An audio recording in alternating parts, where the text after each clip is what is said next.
The thoughts, opinions, and general overall shade thrown on High at 9 News are those of the individual speakers and not those of High at 9 News, its audience, or its advertisers. The statements made do not constitute.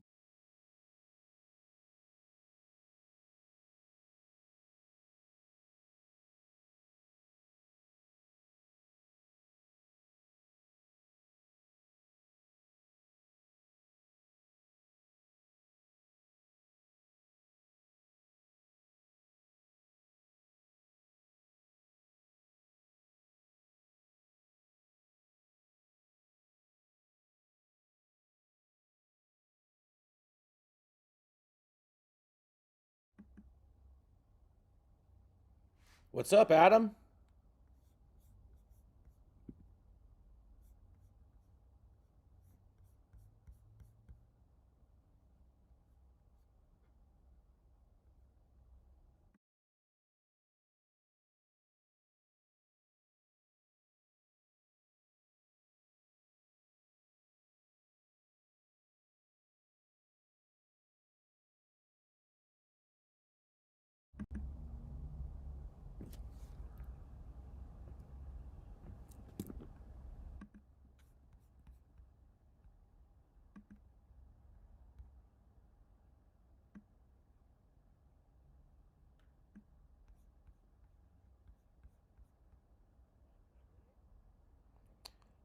How come I don't see you guys yet? I don't understand why I don't see you guys yet.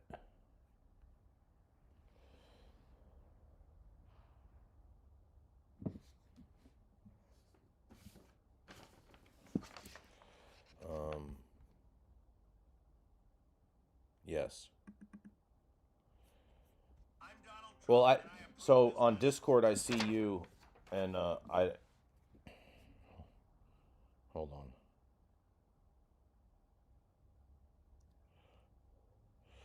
No, he didn't take off. He has school right now, and we're gonna have someone. We're gonna have someone that's gonna that, but he couldn't get finished getting trained in time because he's having power problems up north. So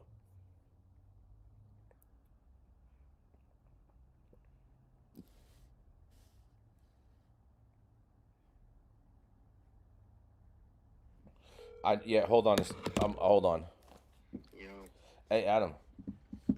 All right, so I have it all going, and I started the stream, and whatnot. But when I go to OBS and I go into Studio Guest Panel, the show, I see you, and it's like frozen. Okay, one second. Here, I'm gonna FaceTime you to show you. You're good, I got it. Okay, okay.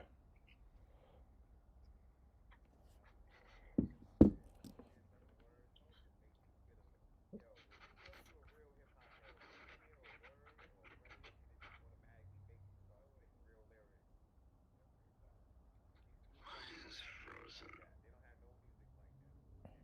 Should I hit reset or refresh or? No, don't press anything. I didn't think I should do that. So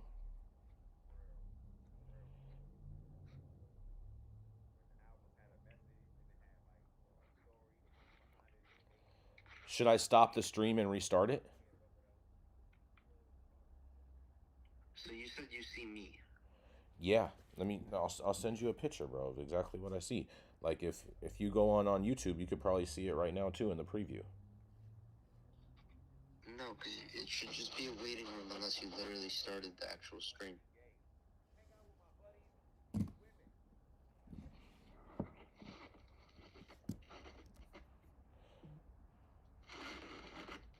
Alright.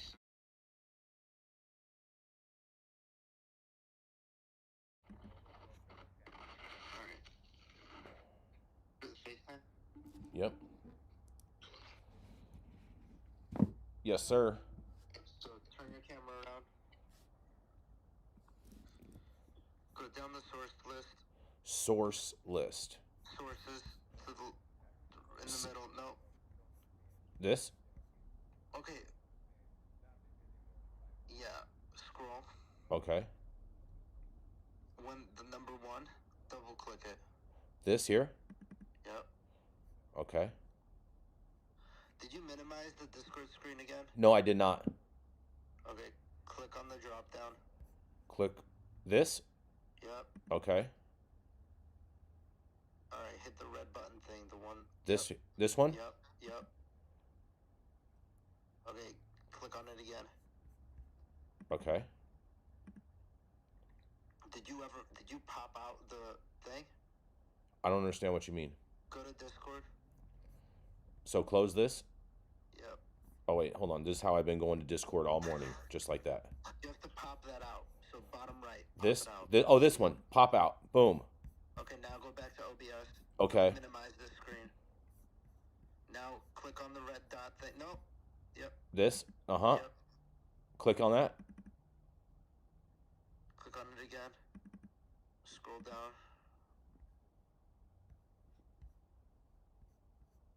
Why is it not showing up?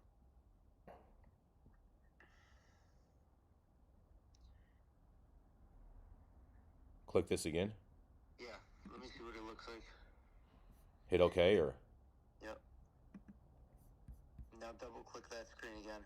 That little number 1 thing. Oh, gotcha. Yep. Okay, red button. Yep. This? Yep. Boom. There we go. Hit OK. Yep. There we go. Awesome. You're the fucking man, Adam. All right, I'll see you. Thank you, buddy. Bet. All right, we got this fixed now, you guys. We got it fixed. Just so you know, there's not going to be any transitions today.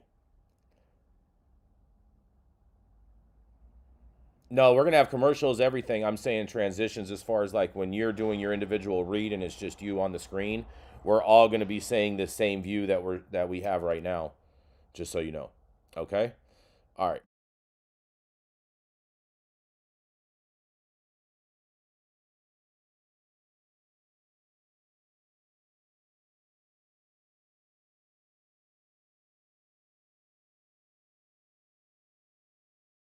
Let's see.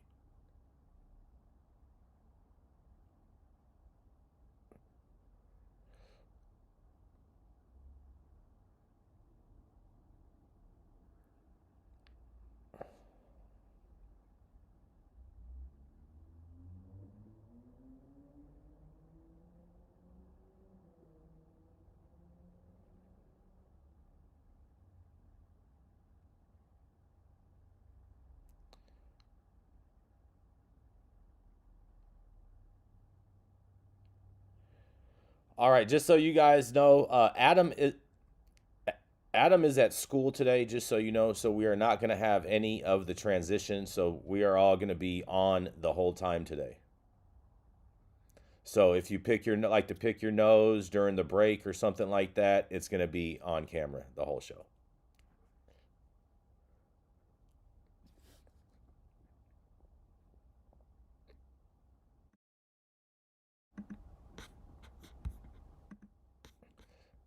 I hear you perfect.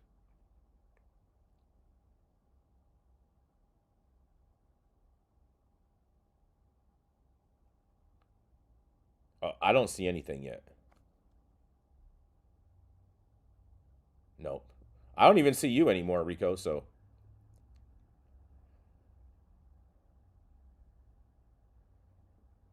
Nope.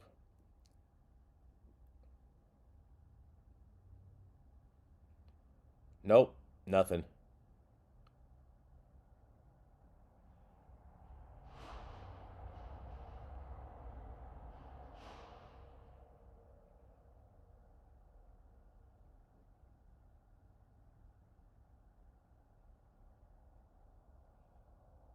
Hello.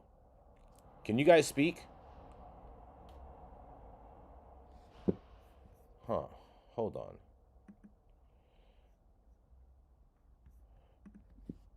Hold on a second. Hold on. I'm Donald Trump, and I approve this message.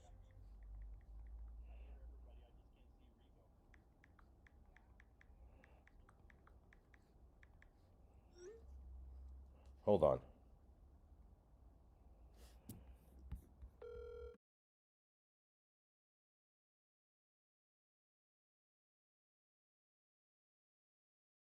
studio guest panel, I'm not getting any audio from them, but I do hear them in my speakers, in my headphones. Okay. FaceTime me again. Okay.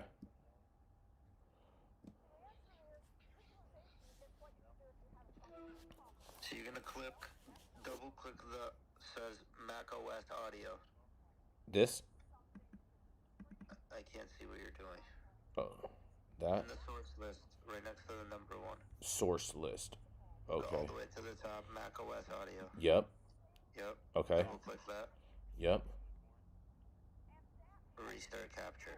Restart capture. Better than you are. Okay. It's, perfect. Now it's going so, perfect. No. All right. Yeah. Awesome, bro. You're saying You're the this man. letter Thank you. is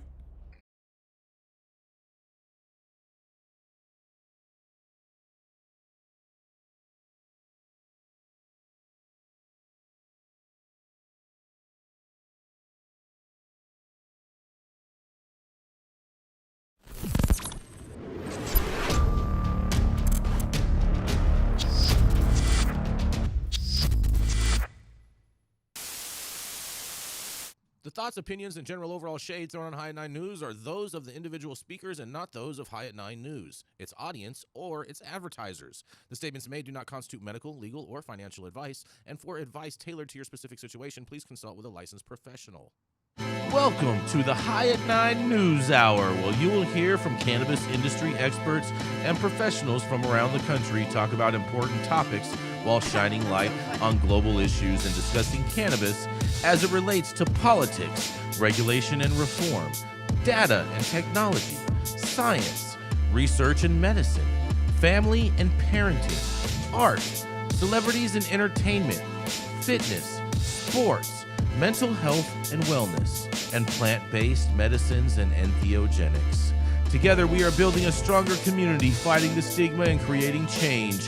With your hosts, Jason Beck and Rico Lamitte, joined by special industry expert correspondents from around the country, and daily antics brought to you by Cannabis. Coming to you live every Monday through Friday at 9 a.m. Pacific Time and high noon on the East Coast. And thank you all for getting high at 9 with us.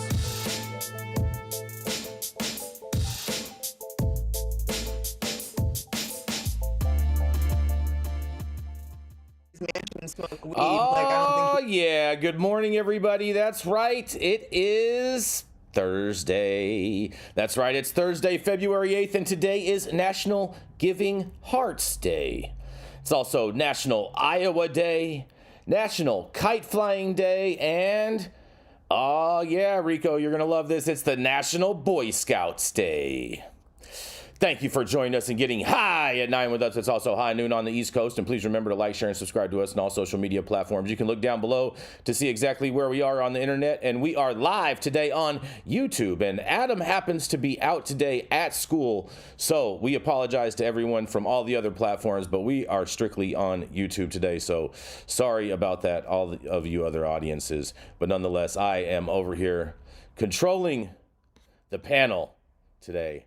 So I apologize. It's going to be not as cool as it normally is, but nonetheless, we are going to kick it off with the dope dad himself, Mr. Rico Lamitte, the happy cabbage specialist who loves to dance with Cabbage Patch all day and every day, thinking that he's Cuba Gooding Jr. in that one movie. You know what I mean? Show me the money.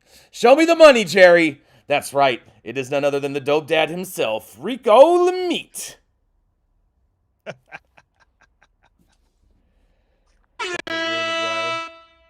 Yeah, we got no sound effects, bro. Sorry. Yeah, shout out to Jerry Maguire.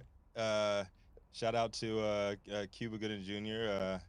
Hopefully he stays out of the club and stays on the right side of the law. So speaking of the right side of the law, Jason, yet another high-profile politician has spoken out publicly promoting cannabis descheduling as opposed to the more prominently heard rescheduling we've come accustomed to since the U.S. Department of Health and Human Services made public their recommendation to the DEA late last year.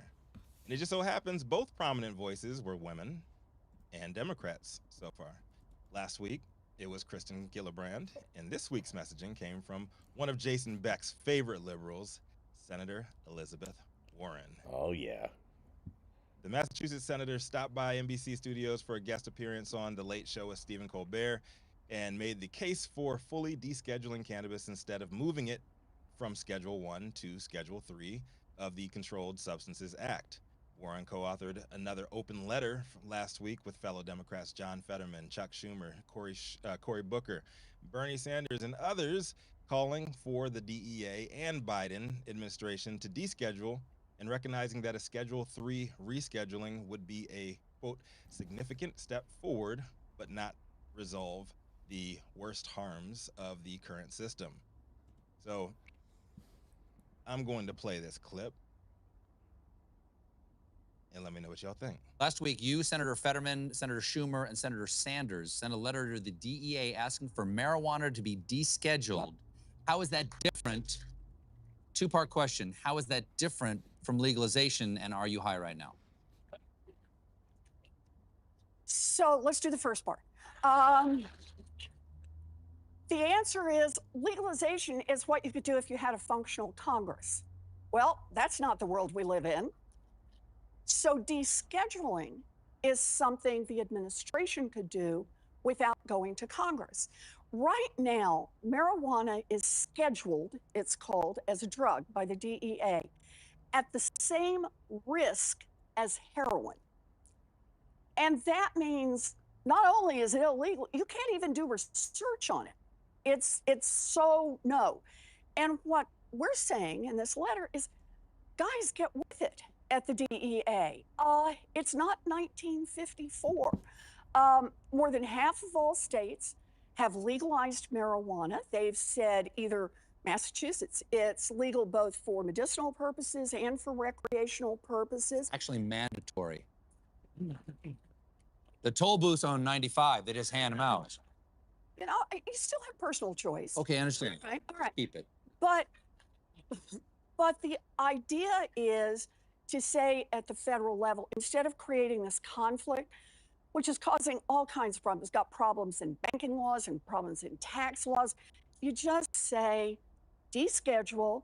And look, we need some restrictions, of course. Let's treat it like alcohol. We need to, but deschedule it, join the 21st century, and let's make marijuana legal. Shouldn't be that hard. All right. I want to point. So Colbert's left-leaning audience, of course, enthusiastically applauded Warren's words and things. And I'm a big fan, though, of Warren and others hammering out the differences between D and rescheduling so more everyday Americans can understand what's really at stake here. Prior to January 1st, I was 100% in the camp thinking Republicans were going to be the ones to steal the issue from Democrats and Joe Biden. But it seems they come out swinging so far in 2024. My big question here is, where are the Republicans on this messaging? And is it maybe Donald Trump's presence and him looming over issues that don't really matter at all that have taken them off course? I don't know. I'm Rico Lamitte, the dopest dad on the street for High at 9 News. Let's talk about it. I think that Donald Trump being mentioned in this is ridiculous, Rico, because he has nothing to do with grown-ups who already have a job. And Donald Trump is actually for marijuana legislation. Actually, he's retweeted me several times, rolling up fat blunts and then lighting them and then using profane language over and over and over again.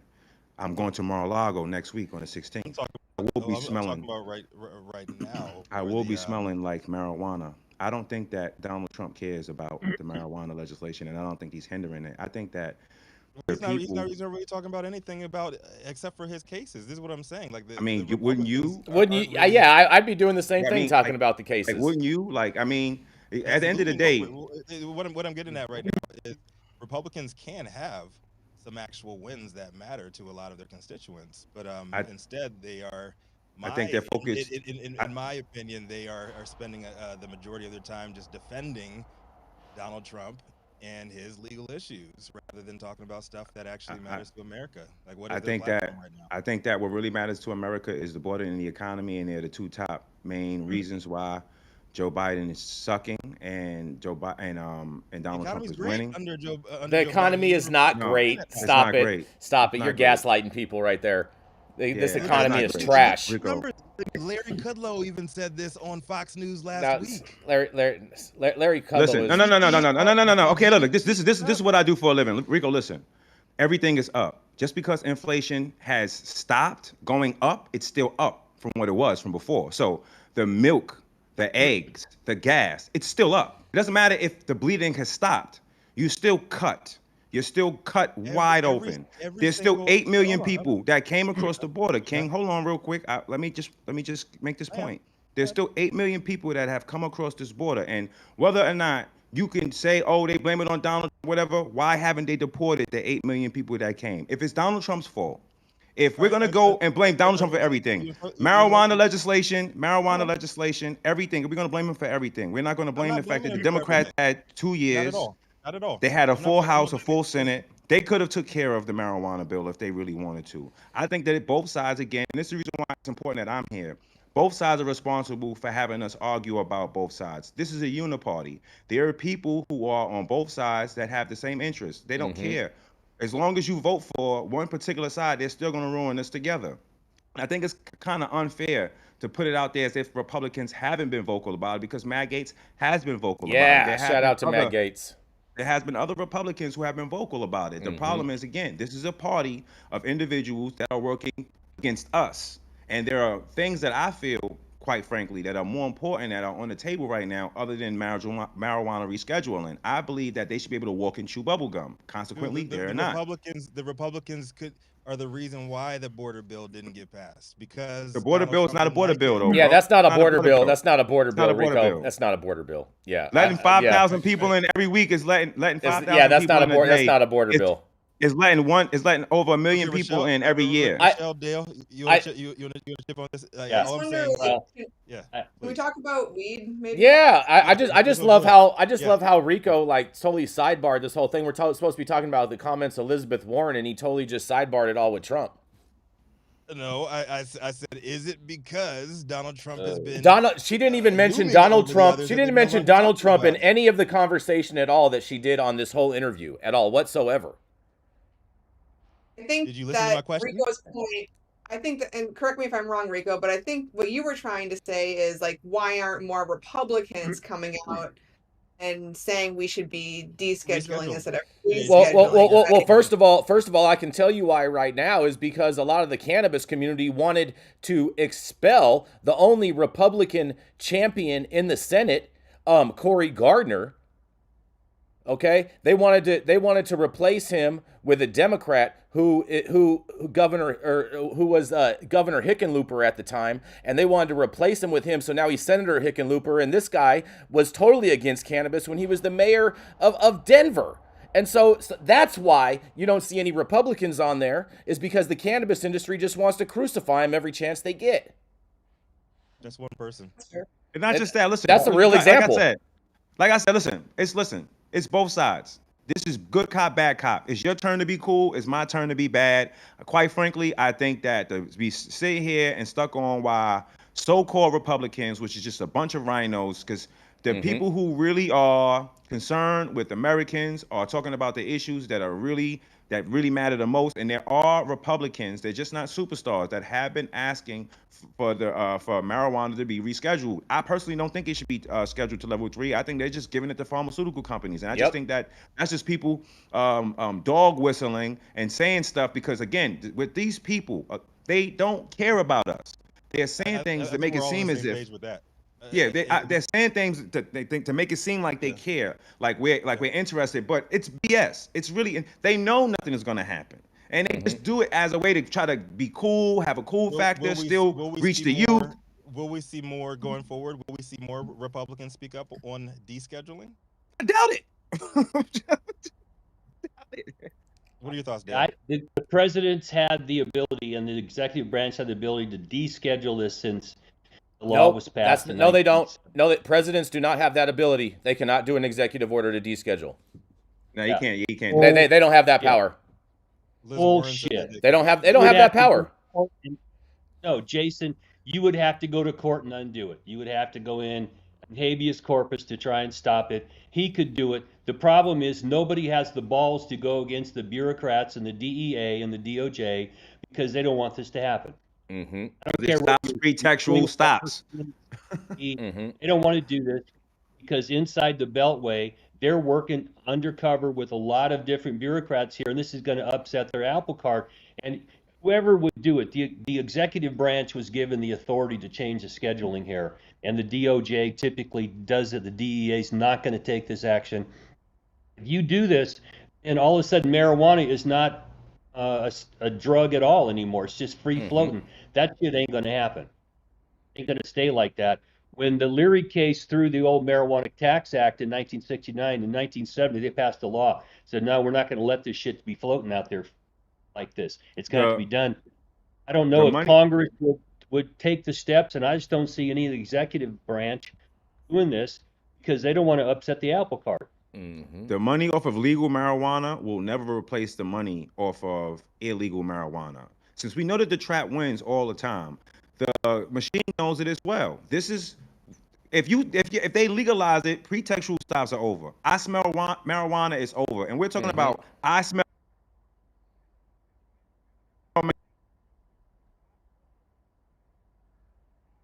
Yep. In order to infringe upon your Fourth Amendment right. So and asset forfeiture is extremely profitable for law enforcement because it's 100% profit with zero cost. With zero cost. For the record, I would like to see more Republicans joining this conversation. That's why I posed the question. And I'll fight for you. And that's why we're right here having the conversation with you, Rico. And I'll on that fight for you, Rico. Yep. And on that, we're going to go to a commercial, and we're going to be right back. Oh man, that was weird. Hey, you America. Do I look like Sean Connery?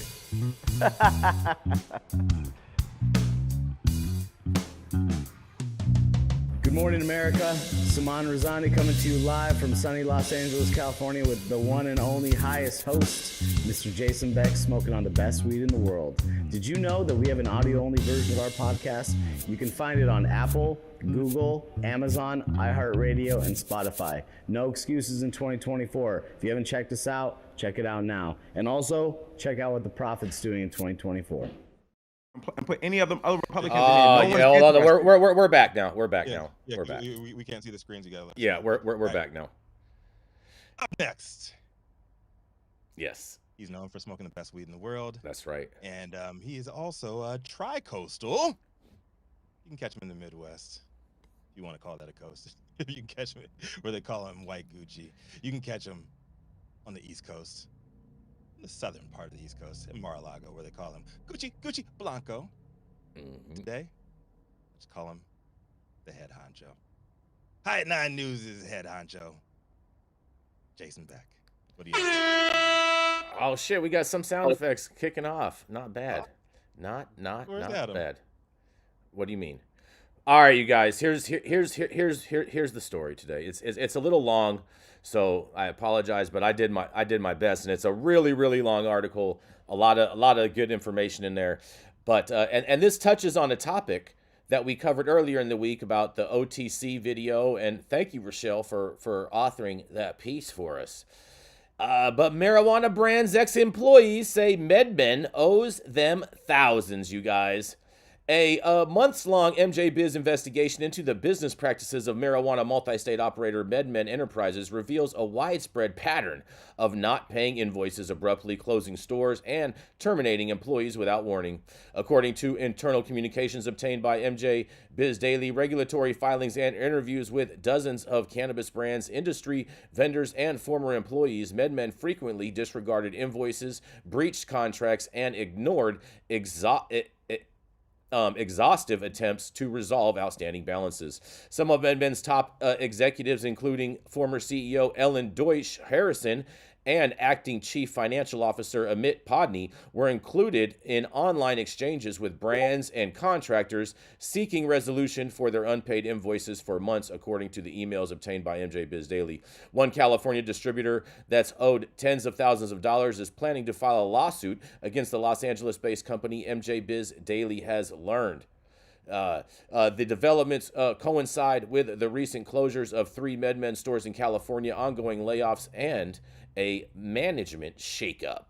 One of the most celebrated brands in regulated marijuana industry, MedMen, falls from grace has led to deep financial and regulatory troubles as the company burned through tens of millions of dollars on the balance sheet and a multi-billion-dollar valuation. Its perception is as an investor and industry darling in the early days of marijuana regulation has morphed into a retail Fira in cannabis and other markets. MedMen is still one of the most well-known marijuana operators in the country, and its stores often are lauded for their sleek, modern designs. The multi-state operator has about 20 stores in California, Illinois, Massachusetts, Nevada, and New York, but that number is shrinking amid the latest restructuring. MJ Biz Daily reported on January 31st that the company initiated another round of corporate layoffs. A day later, local media outlets reported that MedMen unexpectedly shuttered its flagship location in West Hollywood scarcely a month after the company had shed other assets across the country. The West Hollywood closure came days after the company's third leadership change in less than 2 years, and that's a story that we covered on High at 9 News. On Tuesday, MJ Biz Daily first reported that the company closed 2 Northern California stores in Emeryville and San Jose, and meanwhile, MedMen is nearly a year behind on quarterly financial reporting required of publicly traded companies. The most recent filed quarterly financial statement ending in April of 2023 highlighted a severe cash crunch as the company ended the quarter with $7.6 million in cash or cash equivalents and a working capital deficit of $383.2 million. Regulatory filings with the U.S. Securities Exchange Commission show the company has been involved in several significant lawsuits related to unpaid invoices, and the plaintiffs include business brokers, other asset sale fees, office furniture vendors in Indiana, and several landlords in New York and elsewhere. MedMen also spent millions of dollars to settle alleged breaches of real estate contracts and related damages for unpaid rent. In late January, MedMen's share price on the OTC expert market, where the company trades as NFF and once commanded $7.52 per share, sank to zero. MedMen did not respond to MJ Biz Daily's request for comments, and Punch Distribution has been trying to collect on its MedMen invoices for more than a year. Last week, O'Donnell instructed her attorneys to start a litigation process against MedMen, seeking payment for invoices between $50,000 and $70,000, she told MJ Biz Daily. And in quote, she says, "Unfortunately, that's just where we are," she said. West Coast Cure reached its own boiling point when MedMen continued placing new product orders while failing to pay down its substantial outstanding balance. West Coast Cure's Chief Marketing Officer Jonathan Jones declined to provide an exact amount for his company is owed by MedMen, but he signaled that 6 figures is in the ballpark. It's probably more money than anyone else would want to have on their books, Jones told MJ Biz Daily during a phone interview. And late last year, the retailer stopped paying invoices to Kush Queen's distributor, Beyond Legends. After weeks of back and forth email threads with the company, including exchanges with Harrison, Kush Queen founder Olivia Alexander had enough. In late December, she blasted MedMen on LinkedIn, Instagram, and Twitter, formerly as an X, for not paying its $1,560 bill. Her post generated more than 100,000 views and plenty of industry chatter about MedMen and the pattern of unpaid invoices by cannabis retailers, perhaps the biggest challenge facing marijuana brands nationwide. In quotes, "I'm really sick of these companies behaving this way," Alexander told MJ Biz Daily in a phone interview. "I'm taking a stand. The public shaming worked, and MedMen recently paid the invoice." MedMen initiated another round of corporate layoffs on January 26th, and the number of employees affected is unknown, but personnel in the Los Angeles-based company's accounting and marketing departments were among those laid off, sources told MJ Biz Daily. One terminated employee learned of the layoffs on January 29th, 3 days after MedMen's sent termination notices, and the employee who requested anonymity for fear of jeopardizing future job opportunities learned about the layoffs after reading a termination notice sent to their personal email. In quotes, it says, "I've emailed the HR department. I've called. No one's responding," the source said. "This was very cruel. They treated us like trash," they said. Well, MedMen is back in the news, you guys. And even that article even said that that Mr. Soroya has even stepped down from the board. But, oh, man, what is happening? And this is just proof of a more ongoing epidemic of vendors not getting paid in the cannabis space. What do y'all have to say about this? What a mess, huh? What Right? a mess. Man, This is so common in the industry right now, and you can't go to bankruptcy. So it just creates untold building on fire. Can you get enough assets out to satisfy some creditors before it goes to the ground? That's where we are. And I mean, we are handling, several of these, trying to get them settled before somebody files for breach of contract, and then you have to go to receivership. Because if the receiver gets their hands on MedMen, it's going to be over. Oh yeah, I mean, I don't know. That's true. Once upon a time, I thought MedMen's brand would outlast the actual business side, and they would get scooped up. But right now, I mean, we're going on what, 2, maybe 3 years of just nothing but negative press. Every single thing you hear about them is just negative, and I'm beginning to think that they're just going to be gone. MedMen stock still trading at 0. I'll tell you what, Dale. Just on your comments, if MedMen was to go into receivership, they would end up looking like a Thanksgiving turkey at the end of a meal. What I was just about to say. I was just about to say. Right now is the right time for somebody in the industry that has a very good name to swoop in and just buy it all for pennies on the dollar, use their infrastructure, and then use their own clout to say that we've taken over MedMen and we're about to. It could change the game.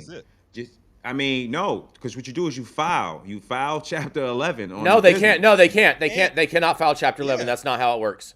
Not how it works in cannabis. You have to go into receivership, and then that's when they're going to look like that Thanksgiving turkey on the table, because everybody's going to be getting a piece.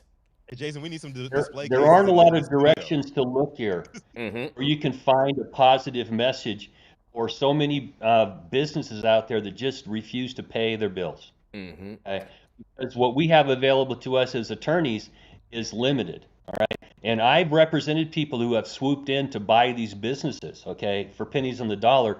But you got to have everybody in the same room agreeing that I will accept a penny on the dollar for what you owe me so you can sell this. Someone's got to take personal responsibility to pay these debts. I mean, it becomes a bigger mess, and then litigation follows that, because you can't go in and get a bankruptcy where all these debts are wiped off, where everybody starts with a clean slate, okay? You don't get that. So that clean slate means that I've got, they got $300 million in debt. You do the math for the assets, it ain't that much. It's like you guys are upside down.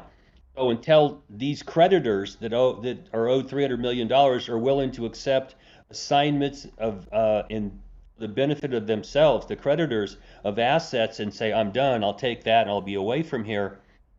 This is a mess. I wouldn't advise anybody to get in the middle of this. Wait till it crashes, and not only crashes, but it stops burning. And then go in and get what you can. Yeah. What do you think about this, Rachelle? MedMen is and the greater problem of vendors not being paid. That's definitely an epidemic in this space. When I saw the MedMen news with regard to non-payment, I was definitely not surprised. I figured that was coming.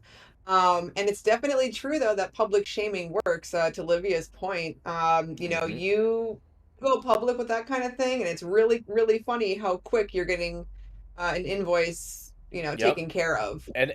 But with something this massive, I mean, I don't think that it's going to be that simple. $1,500 is a lot different than tens of thousands. And 300 million. And just even to that point, I saw yesterday on social media that the CEO of Off the Charts released a statement regarding the video that was circulating the internet. Yeah, what that guy is. Our friend Leslie wrote about that today. Check that story out. Oh, did you write about it today? Oh man, make sure you head over to greenstate.com and check that out. Most definitely. Lester did at SF Gate, our sister publication. Oh, got it. Lester at SF Gate. So check that out. Their sister publication. Lester's the man. SF too. Gate. I love Lester's stories. Yes. Oh man, we're gonna keep this train rolling. We're gonna roll right on in.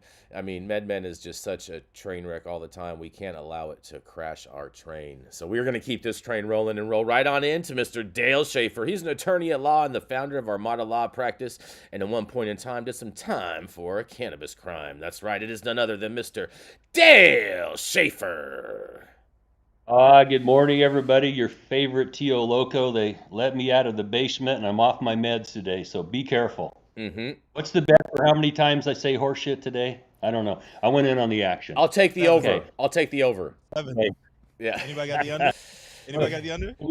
Today is Senator Scott Wiener, our favorite psychedelics guy, has reintroduced a psychedelics therapeutic treatment bill after he got spanked last year by Newsom, who vetoed it.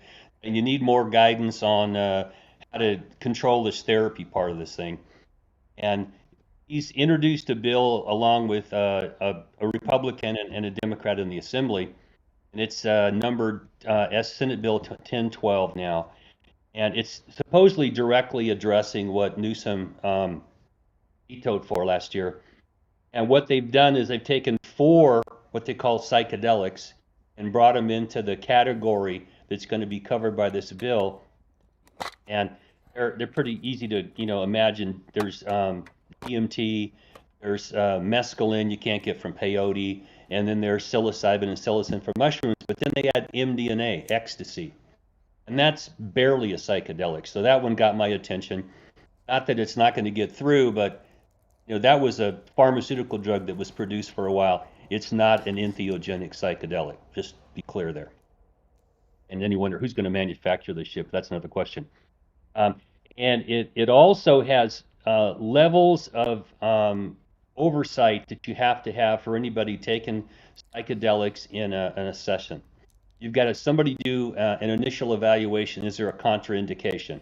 Now, I've practiced within the Medical Practices Act here in California, and that concerns me. Like, who's going to be qualified to determine if somebody has some contraindications to taking one of these 4 psychedelics? Sounds like you got to be a medical practitioner to me, and I'm not sure how far we're going to get with that because they're licensed with the federal government too. Then you've got to do a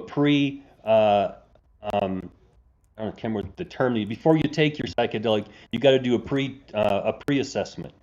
Then when you take it, someone's got to be there. You got an assessment while they're in it, and then shortly after that, you got another assessment. Nobody's telling you what these assessments are. It's going to be up to the state, which tends to over-regulate the shit out of everything. Maybe I should have horseshit. I should have said horseshit there so I can get the over-under here. Anyway. I said it 2 more times. And then as I'm reading this thing, it gets to the point where, Jason, you'll appreciate this, anybody in California, Prop 64 got passed because they left local control. Mm-hmm. Okay. This bill makes it very clear. The locals have absolutely zero to say about these psychedelic treatment facilities and licensing. You don't have to have a local permit, none of this stuff. We're going to see how that flies, because in California, local control is very important. And when I read this, I'm thinking, oh man, we're going to have some problems with some of these rural counties out there. If they don't want this in their city or in their county, they're not going to be able to stop it. I think it's going to be a problem for this bill getting through the both houses of our legislature. So we're back at a point where we have really unspecified levels of training and qualification for who's going to be able to do this. You're not going to be allowed to have personal possession for recreational purposes, and it sounds like not even outside these facilities, which is kind of concerning to me. If somebody does a therapeutic session and they find out that, hey, psilocybin helps me, I want to take microdoses, can you get microdoses and take them home to you? You can take them every day. I'm not reading this bill saying that that's going to be okay, but it looks like everything's going to be a misdemeanor, which, I actually read this damn bill, 50 pages of this stuff, and it made my head ache last night.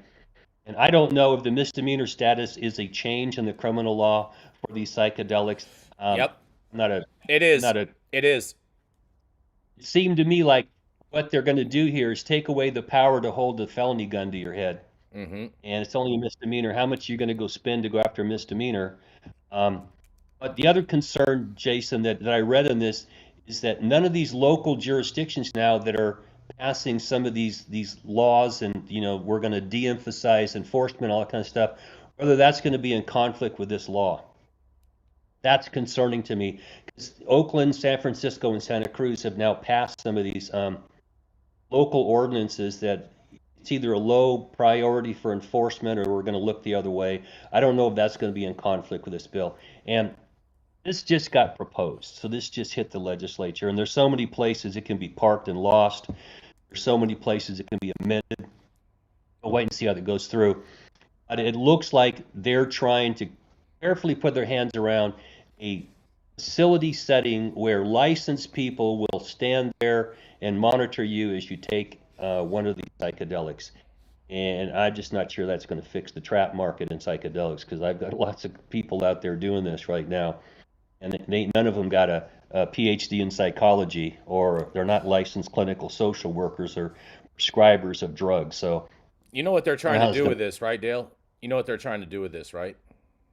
What's that? So the price per pound on mushrooms is already super low. Okay, and I'm willing to bet that they're trying to do this because they're trying to drop the prices even lower.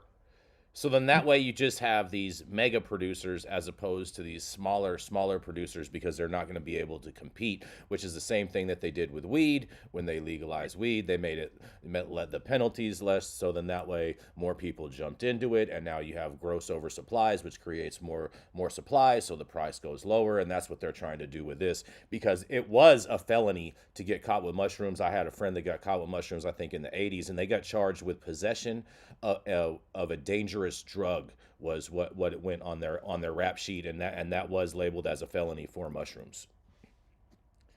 Yeah, well, the naturally occurring psychedelics, I see where you can license cultivators and things like that. I think it's a different animal than producing ecstasy. Ecstasy gets produced in a lot of garages around the country. Don't get me wrong. If you're going to license somebody to produce ecstasy, which has previously been FDA approved and was licensed as a pharmaceutical, I see that as a tricky path. Okay, who's going to be able to get a license to do this? They also have testing labs in there, and our experience with testing labs is like, do we trust these guys anymore? Who's going to be doing the testing, and are you going to be buying some, level of these drugs in these products that is really not there? So. Anyway, what do you guys have to say about this? And I know, Rachelle, this is important. It's a big topic for you. I'm interested in what you have to say about this too. Take on. Yeah, I mean, my story is also the trap mushroom market. So this is a great time. But I actually read in an email from Psychedelia from Green Market Report. Police seizures of psilocybin up 369% since 2017. Which I found to be very, very interesting, considering how many places are, actively trying to decrim. And I've even spoken with attorneys who tell me that police are often not looking for psilocybin. It usually comes up when another drug is found. You know why they're not looking for it, Rachelle? Because mushrooms don't smell. That's why it turns up when they find other drugs, because they're going in there, searching your car, smelling weed, searching your car, and then they're finding mushrooms too. That's why. There's only an inventory search. That's all. Exactly. Did they say, with it being up 369%, did it say what the actual number was prior to? Let's take a look. Since 2017. Because I always pause when they just give percentages, because I'm like, what was it before? Yeah, what's the actual? You go from 1 to 2 with the 100%. 1 to 3. It said law enforcement agents across the United States in 2023 made 1,393 confiscations of psilocybin, up from just 402 in 2017. The amount of psilocybin seized also quadrupled in the same period to 844 kilograms last year from 226 kilograms in 2017. And the highest percentage of psilocybin confiscations were concentrated in the Midwest with 36%, followed by the American West with 33%. Interesting. Well, I know that people are rocking mushrooms right now. They're growing everywhere. I mean, I've been to some of these facilities, and holy shit, they're going everywhere. So of course, you're going to find more when more's out there. Exactly. That's what I'm saying. Jason, your go-to when folks get stopped for weed is like, hey, that's just hemp. It's right? THCA. THCA. Right? That's THCA. I didn't light it up. It ain't illegal. Yeah. What would you say if you were caught with mushrooms? Like, is it just shiitakes? What do you tell the cop? I tell them they're This all from a grocery store, and I'm about to put it on pizza. Yep, exactly. That's Exactly. chicken here. I'm making chicken I'm and actually mushrooms. I'm actually a wholesaler. I'm on my way to the farmer's market to go sell these. That's You know, what I I would wanted to say say. too, because Jason said that they did it with marijuana, where they lowered the prices, got everybody in. And I'm just going to just say this: if they lowered a pound of mushrooms, just so a bunch of companies can come in and start producing them, all these companies are going to do is once they feel like they've gotten all the middlemen out, which they never will, but once they feel like that, then they're going to raise the prices up like the marijuana dispensaries did, and the trap will win again.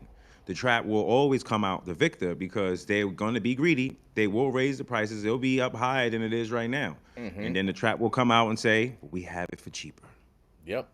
The trap is definitely going to win. I mean, trap's always going to have it cheaper because they're going to try to overtax it and overregulate it. And did this bill mention any tax rates in there, Dale? Oh, it sets up a fund. Okay. Of course it did. And read that's like, Yeah, okay, they exactly. dug the hole for you to plug your gold in. It's like, Yeah. oh, you son of a bitches. The next is going to be, we're going to tax it. They're calling them all fees now. And when private people can throw money in here, it's like, what private person's going to throw money into a fucking state tax fund for mushrooms? Come on, man. No, you're going to tax the shit out of this. Hell yeah, they are. People I know, I got a lot of vet guys. I'm a disabled vet. I got PTSD. And when you want to use mushrooms, I'm not going to go to some goddamn facility and go through all these steps. When I'm around the corner, some guys, hey, I got some gel caps here that are microdoses. Have a nice day. Especially when you've been seeing this guy for like the last couple years, and he's been the guy giving it to you anyway. Like, you're not going to just uproot everything and go somewhere else. People are creatures of habit, and on that we need to roll to a commercial, and we're going to be right back. The Control Tower from Highly Educated has perfected the dab. Utilizing the concept of thin film evaporation, you can waste none of it and taste all of it.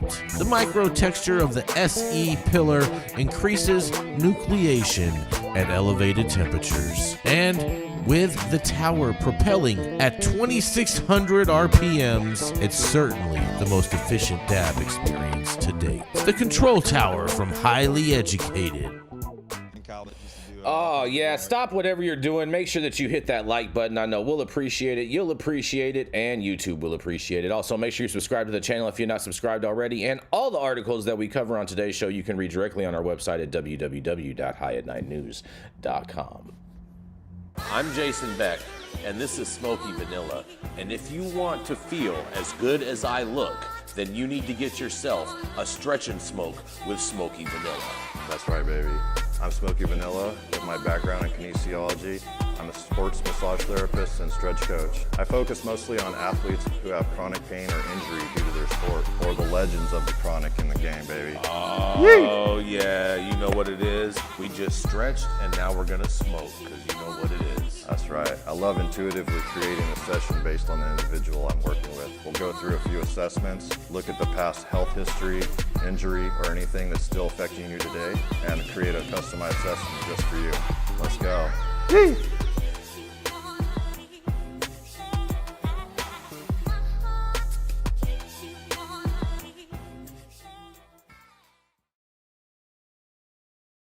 Jason you guys are great fan. You guys are so ridiculous. His tan lines are immaculate. That's my tan lines are immaculate. That's a fact. Whenever Jason gets stretched out, his pupils get dilated. Oh god. As long as the battery's still working, right? Yeah, we're up, y'all. You ready, Rico? I mean, we're already been back. I told you we're flying blind. We can't see shit. Oh, is that the excuse? Up That's next. the excuse. That's the excuse. Up next. All right. Okay. All right. It's the truth, man. It may be an excuse, but it's the truth. Exactly. Yes, it is. Let you tell it. Up next is highly respected cannabis and psychedelics reporter and real life journalist. She's the editor at Green State, and regardless of any presence or absence of religious leanings, something tells me that she is the absolute queen and king of cannabis Legos. I don't know though. You be the judge. Come to the stage, Rachelle Gordon.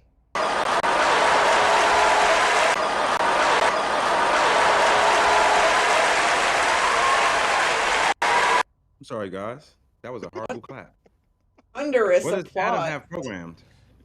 That was enthusiasm right there. So, anyways, my story today comes from our dear friend, Lester Black at SF Gate, who I had just mentioned. I actually accidentally dropped off the story, but here we go. And once again, this is about mushroom trap. So thank you, Dale, for your story. Magic mushroom chocolates are having their California moment, with celebrities like Prince Harry and Gwyneth Paltrow touting the benefits of psilocybin, the active drug found in magic mushrooms. These psychedelic candies are widely sold across the state and often look like legal products. Bon Appetit recently described them as a luxurious treat that would fit in at Erewhon, the trendy LA market. A new report is raising concerns that these illegal products can be dangerously contaminated. Quote, the main message should be, if you don't know where your products are coming from, find out. And if you can't find out, get them tested. Thomas Garrett, a lab director for Oakland Hi-Fi, a Bay Area lab that was not involved in the chocolate bar testing, said, if you don't know the person making your chocolates, then they could be putting anything in there. Now, magic mushroom is a colloquial term that refers to various species of fungus that naturally produce a compound called psilocybin. Psilocybin breaks down into a secondary compound called psilocin, which is what gives people the euphoric and hallucinogenic high that magic mushrooms are known for. In California, people frequently infuse these mushrooms into chocolate, providing a more palatable and easier way to consume the drug.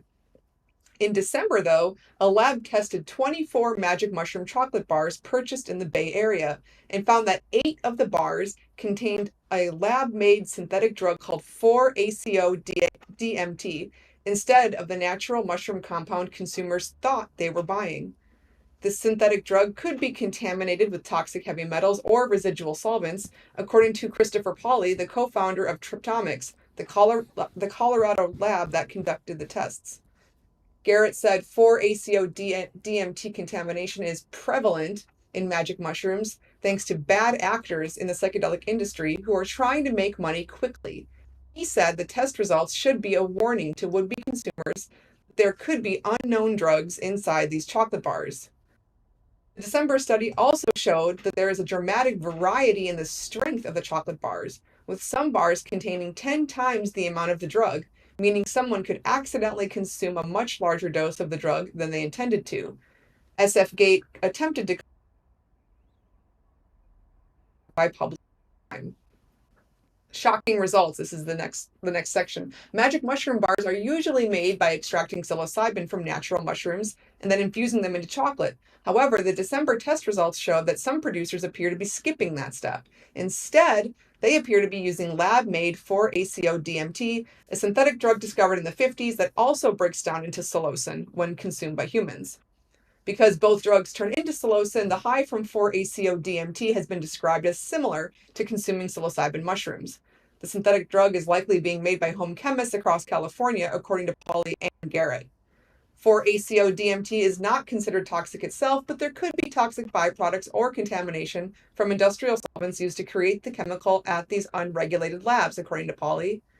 Pauly called the use of the drug shocking, given that psilocybin mushrooms themselves are cheap to produce. Quote, mushrooms are so affordable and cheap to produce that it doesn't necessarily have a financial logic to it. Why would you go to a synthetic drug rather than actual mushrooms? Pauly said. So what do you guys think? Why are they putting this fake-ass psilocin into the mushroom bars when they could get psilocybin? Do you think it's just cheaper to produce at scale, easier to obtain? Why do you think this is happening? I think I have a good idea why. Let's hear it, Jason. I think I have a good idea why. It's because they make them stronger, and people like stronger things. All right, that's why mushroom chocolate bars, they usually advertise that there's 4 grams in a bar as opposed to just an eighth in a bar. And I have heard of companies putting DMT into their mix with their mushrooms to make them stronger or whatnot. Yeah, so like this isn't surprising at all. But I did find it interesting, Rachelle, your comment when it seemed like they were putting out this warning, like, hey, by the way, these illegal drugs may be stronger than what you think about. It's like you're complaining about getting good drugs. It's like that doesn't make any sense to me at all whatsoever. Like, if anything, you should be, oh my God, I want to go and get that one again. Psilocin is what a Hootie from Hootie and the Blowfish was caught. What Darius Rucker was caught with. Mm-hmm. Another story we covered here at High 9 News. Yeah, those purple pills he had. Mm-hmm. Had nothing to do with D12. Well, at this point, there's nobody in the industry can tell you what number of micrograms are in any particular product because there is no mandatory. You have to just sort of, trust people. And then to titrate, to try to figure out what is the dose that's appropriate for you is still virtually impossible because you don't have a verifiable number of micrograms in a dose so that hey, I took X number, this is the effect I got, that was too much or too little for me, and you want to adjust and titrate from there. So you could take, and I've had people call me, it's like, hey, they told me it's a microdose and I'm seeing dinosaurs and I'm riding the Avatar. Like, dude, you got more than a microdose, okay? And that's a concern. You should not be driving a car when you're, flying with the avatars. You should be sitting at home, watching a ball game or whatever you do when you're fucked up and be in a car. So there's still some public health issues here. The good news is no one's saying, oh, if you overdose here, we're going to have to rush you right to the emergency room and shit like that, because that's the nonsense they still say about overdosing on weed. I think we've got further with the bureaucrats here that you can't sell the same nonsense you sold for weed about this. But there are some concerns here. California's law mandates that there be educational programs put together to educate the public about this. So that'll be interesting to see how they actually try to educate people about how you dose this, what you use it for. Oh, that's going to be hilarious, bro. That's going to be hilarious, Dale, when they try. I've never tried shrooms a day in my life.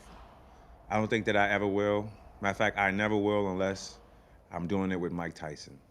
If I'm not going to take a shroom from Mike Tyson, there's just no one else that I'm going to trust. I swear to God. Like, I sat down and I thought about this so many times, and I'm like, Tone, would you do a mushroom? And I'm like, I'm not into anything but weed, but if I did a mushroom, it would have to be a very small quantity, and I would have to have been smoking a blunt with Mike Tyson, and he offers this shit to me. Because it's like, he's just going to offer you like a handful. He's going to be like, here you go. It's going to be like a... Yeah, I'm going to just... Yeah. And you know what's crazy? Like, I would take all of them in front of Mike, and I would do all of them shit. My boy said he did shrooms. My boy AJ said he did shrooms with Mike, and Mike just took like 5 caps and just put them in his mouth. He said he's never been more afraid for his life. Yeah, that's bro, that would be one of the funniest things ever. Oh man, that would be classic. No idea what's gonna happen. Thank you so much for that story, Rachelle. We're gonna go to our commercial and we'll be right back.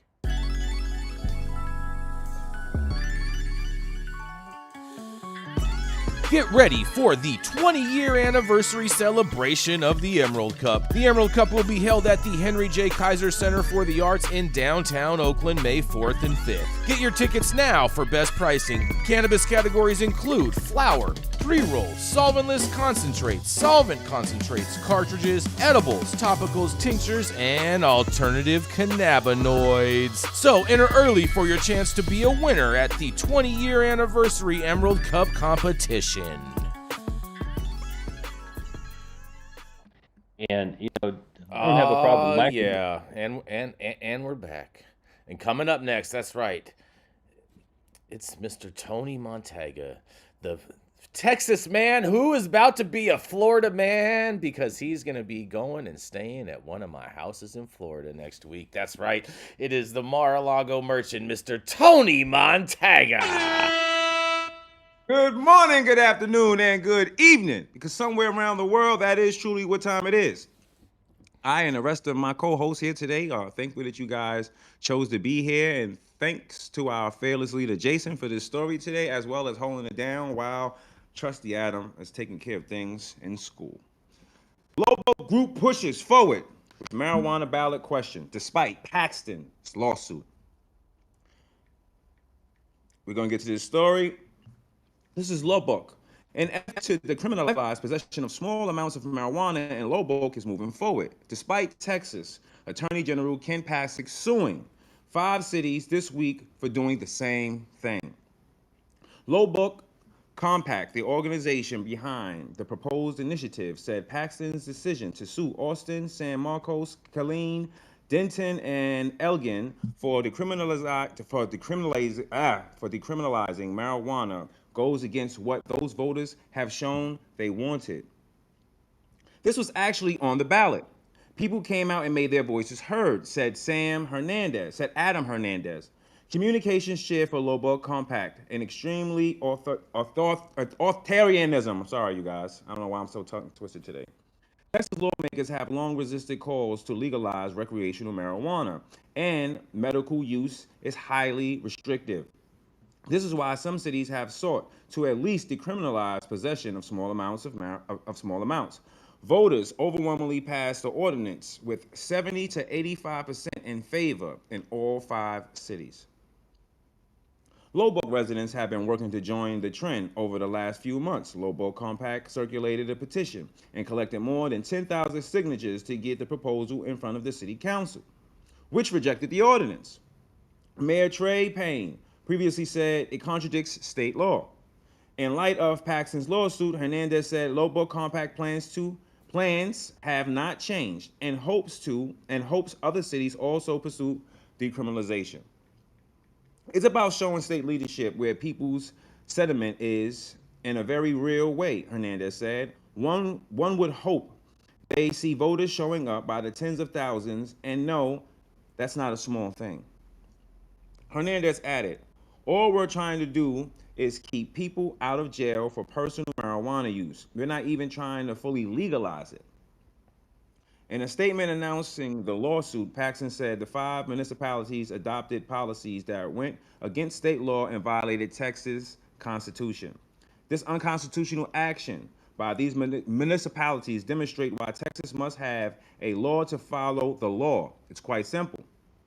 The legislation passes every law after a full debate. The legislature passes every law after a full debate on the issues, and we don't allow cities the ability to create anarchy by picking and choosing the laws they enforce, Paxton said. His office did not respond to a request from Texas Tribune for comment regarding Lobog's upcoming election. Lobog's residents will vote on the matter in May. Okay, so my point of view for this is that although I understand Attorney General's position on this, if I was anyone currently running for office in Texas or currently trying to keep their seats, I would definitely pay attention to the fact that there are tens of thousands of people who are putting their names on these ballots and saying this is what they want. And you have to think about that in terms of people who are going to vote for you when you don't give them what they want. I think this is going to be detrimental to a lot of conservatives, especially people who are not willing to adapt the idea that society has changed as a whole. And a lot of people who may have thought one way in particular before can't say the same now. And although you may have leaders who are elected, they're older, they're not really very social, and the fact that once they become elected, they're pretty much in the house working and then back in the house. They rarely see these people in and out amongst people who are regular everyday citizens and really finding out what their needs are. And the way you find out is by looking at this and seeing them for what they are. Instead of you adapting to it, you're not, and you're going to become a dinosaur, and you will be replaced by someone who will see this as an opportunity to do something about it, but also build themselves up. To the rest of my co-hosts here, tell me what you think.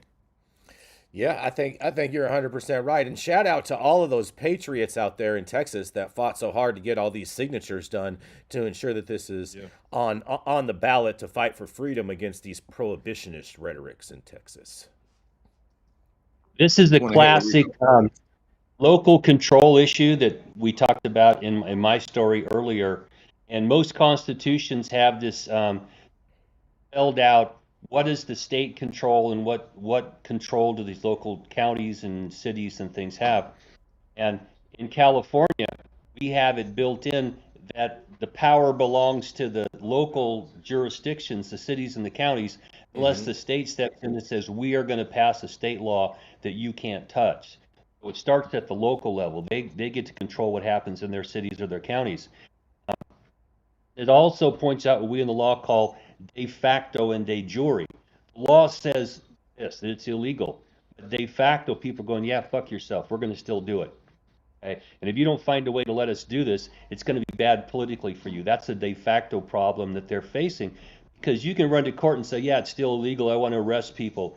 But if a local jurisdiction says, but we want our cops to just drive on by and not stop and engage you, no state legislature can force a local cop, if they smell weed, to go in and investigate. They don't want to.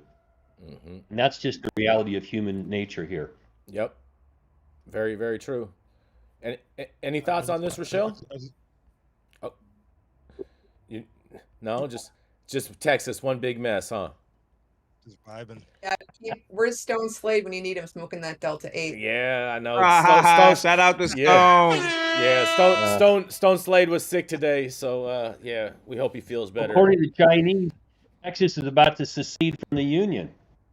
They make a what? You know what? I just want to note that Jason Beck was calling somebody going against Paxton a patriot. I like that. Yeah. All right, fair enough. Yeah, shout out to all those patriots down there in Texas that are doing the good work. And I hope this is successful. I hope to get it. You know what I'm saying? Get this passed, and then we'll see what they do next.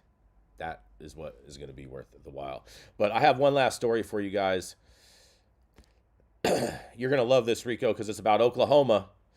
Medical marijuana growers are suing over safety inspection requirements, you guys. Medical marijuana growers in Oklahoma have been told time is up to get in compliance with fire and building codes. The Oklahoma Bureau of Narcotics and Dangerous Drugs Control is now refusing to renew their registrations unless they submit proof they have passed inspection. 3 manufacturers sued January 29th after they were given 30 days to request administrative hearings to produce the required paperwork. The Bureau sent letters January 19th to 2,176 marijuana businesses, according to the lawsuit. The marijuana growers complained that the state's fire marshal's office can't keep up with inspections through no fault of its own. Suing are Lucky Rhino Farms, which is in Pittsburgh County, and 2 other grows. Their lawsuit is asking an Oklahoma County judge to order the Bureau not to penalize grows over the issue until the state fire marshal clears the backlog. A hearing on the lawsuit is set for April 4th, and Oklahoma Attorney General describes a culture of noncompliance with building codes in the marijuana industry.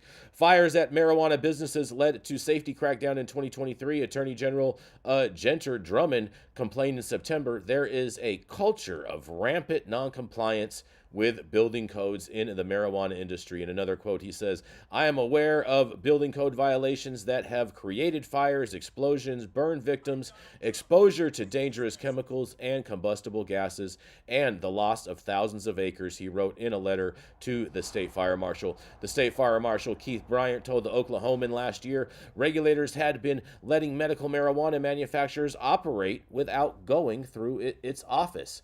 And in a quote, "Ever since medical marijuana was legalized, most of the grow operations in rural areas," he said, "well, in most cases, the counties don't have any building codes. And so their paperwork got signed off on that piece of it and were given a license. And they never had obtained a certificate of occupancy from our office." He said the stricter stance by regulators has resulted in a record number of submissions to the state fire marshal's office for building permits, and the attorney for the grows, Ronald Dubin of Tulsa, said the state fire marshal's office still hasn't even opened inspection requests submitted in July. "We've got a mess," the attorney said. The Narcotics Bureau Public Information Officer Mark Woodard said administrative hearings probably won't start until April, and in a quote, "I know every day the fire marshals doing everything they can to knock more of them out," Woodward said about inspections. "So there's a very good chance that by March or April, many of these businesses that got a letter will hopefully be up to code by then." He also said the businesses can grow outdoors until they get certificates of occupancy from the state fire marshal for their buildings. Apparently, this fire marshals or this building inspector guy, apparently he likes boof flower because he's encouraging them all to grow outdoors. But nonetheless, what do y'all think about this? So many battles I've had with trying to get buildings approved, certificates of occupancy. We had messes here with CEQA. But if you don't have building permits issued in a jurisdiction, which is, it sounds like, they don't really have building codes there, like what the hell you think you're going to get? Because if you're going to do indoor cultivation, you have to have lots of amps of electricity. And that shit's dangerous. If you're going to have chemicals in there, that's dangerous. And people think I can just do this like I used to out in the woods and it'll be okay. When the building's on fire, it's not okay anymore. We just open it up and say, go do what you want to do, and we're not going to watch it real close. As soon as you start to ratchet it in for safety reasons, everybody starts to scream, well, how'd you get permitted in the first place? Oh, we don't have permits. Well, that kind of answers the problem. There's a mess in Oklahoma right now, and it ain't going to get fixed by one little piece of legislation. That's for sure. They made their bed. They made their bed and like racing out the gates and not really regulating anything. Yeah. The whole state.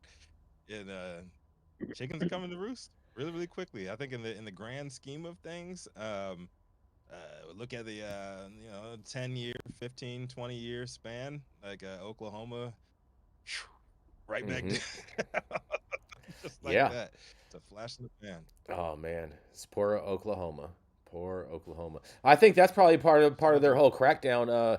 They're part of their whole crackdown of eliminating a lot of the licenses too, because there's too many licenses going on in Oklahoma, and a lot of them are under investigation. I'm sure this is just another way to do death by 1,000 paper cuts to eliminate a lot of those operators. Yeah. I wonder if they get insurance. Yeah, I wonder when we'll see legalization back on the ballot in Oklahoma. I don't think you're going to see that anytime soon. I think they basically have default legalization right now as is, and they understand that and realize that, and they don't see a need to change it.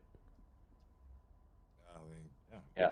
Well, I have to deal with these leases to get into these buildings and get these permits and to get insurance. And you should not be running a commercial business without insurance.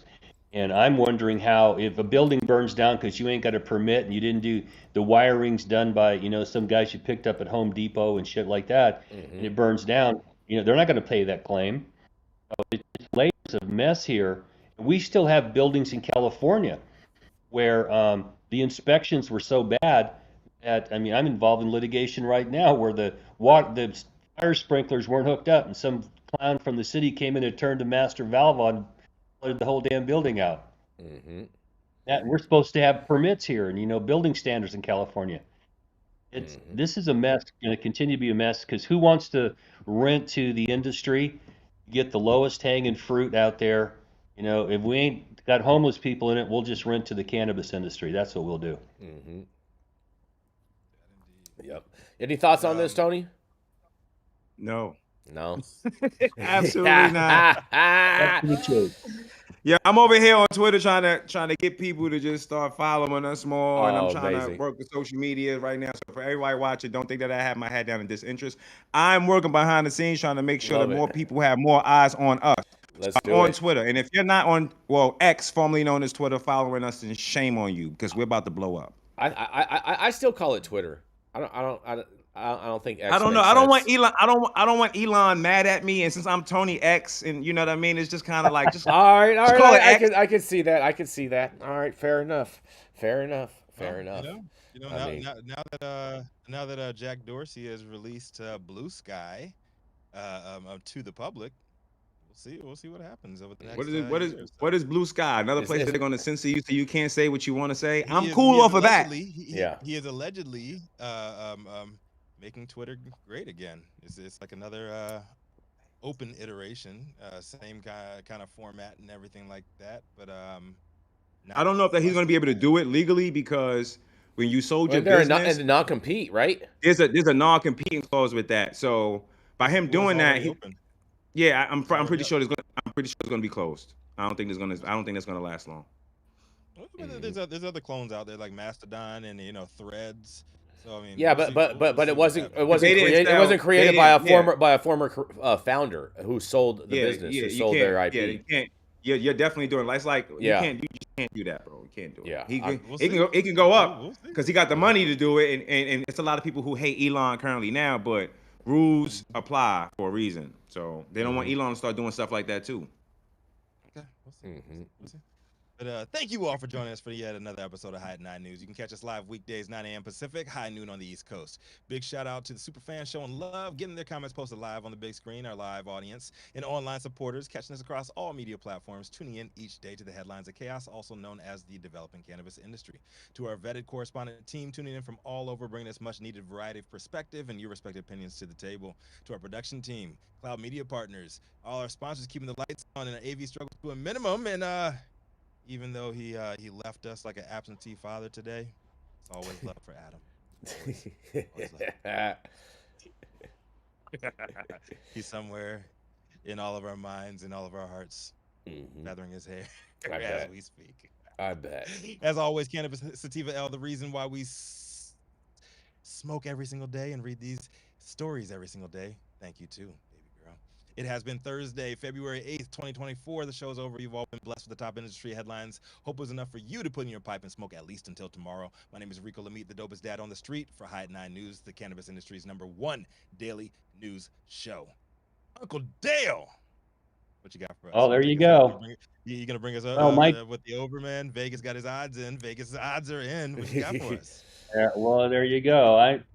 My take out today is a circular argument about soft times and easy times and hard times. Is soft times make soft people make hard times make hard people, and hard people make soft times. So looking at that cycle, where do you think we are right now? Because I have my own opinions about it, but this is a crazy, strange time right now, and the better angels of our nature need to be called because the bad ones are killing each other right now. After each other, we can't get anything done. So take a deep breath, take a look at yourself. Where are the better angels of your nature, and are we in soft or hard times? Because what follows may make or break all of us. There you go.